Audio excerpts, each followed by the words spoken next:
Une nouvelle donne maintenant et un nouveau mouvement de spéculation. Il y a un siècle et demi, c'était la ruée vers l'or en Californie. Aujourd'hui, c'est la ruée mondiale vers le diamant. Les prix s'envolent, portés par la demande chinoise ou indienne. On estime qu'il s'en vendra 2 fois plus d'ici à 2020, mais la production ne suit pas. Qui en profite? On verra ça dans un instant. D'abord, reportage Fanny Stenler, Frédéric Bonne avec nos bureaux à Moscou et à Bruxelles.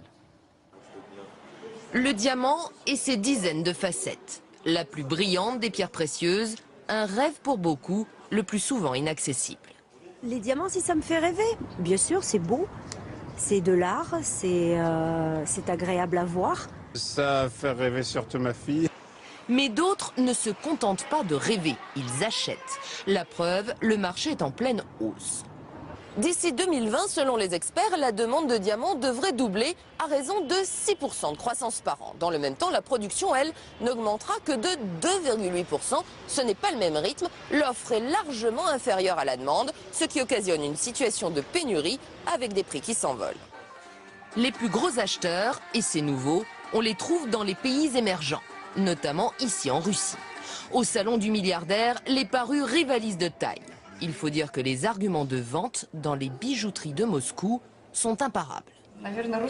Vous savez, l'âme russe est ainsi faite. Quand les hommes font ce type de cadeaux au prix élevé à leurs femmes, c'est ainsi qu'ils montrent leurs sentiments, mieux qu'avec des mots. La hausse de la demande, c'est ici à Anvers, en Belgique, dans le quartier des Diamantaires, qu'elle est la plus visible.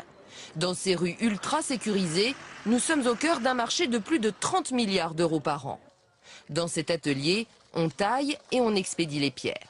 Des colis qui partent vers de nouveaux horizons très lointains.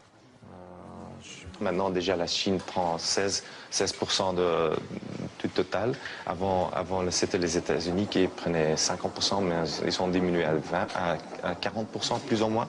Mais la Chine, ça va continuer. Il y a encore plein de gens qui veulent toujours des bagues avec des diamants. D'Anvers à la place Vendôme à Paris, ces nouveaux acheteurs se permettent toutes les folies, comme cette bague d'exception.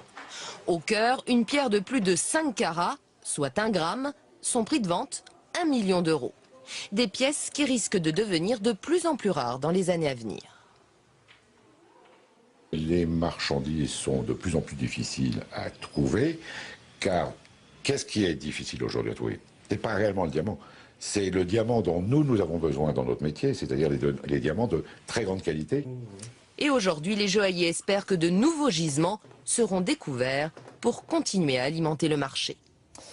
Bonsoir Jean-Paul Chapelle, vous nous avez rejoint. Alors qui profite de cette flambée? Quels sont les pays producteurs de diamants aujourd'hui? Bien, David, cette production de diamants dont la valeur est en train de flamber, c'est une véritable poule aux œufs d'or pour un petit pays, le Botswana, que vous voyez ici au-dessus de l'Afrique du Sud, à lui tout seul, 22% de la production mondiale, suivi de près par la Russie, le Canada et aussi, bien sûr, l'Afrique du Sud.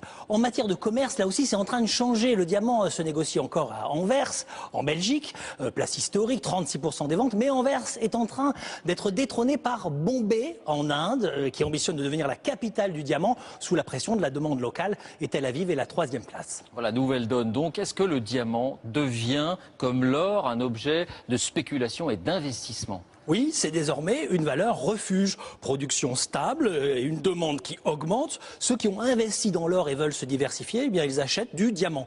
Depuis 2009, le cours explose. Il est passé de 100 à 175 $ le carat l'an dernier. Sur le long terme, et en période de crise, ça a toutes les raisons de continuer. Voilà, la folie du diamant. Merci Jean-Paul pour ces explications.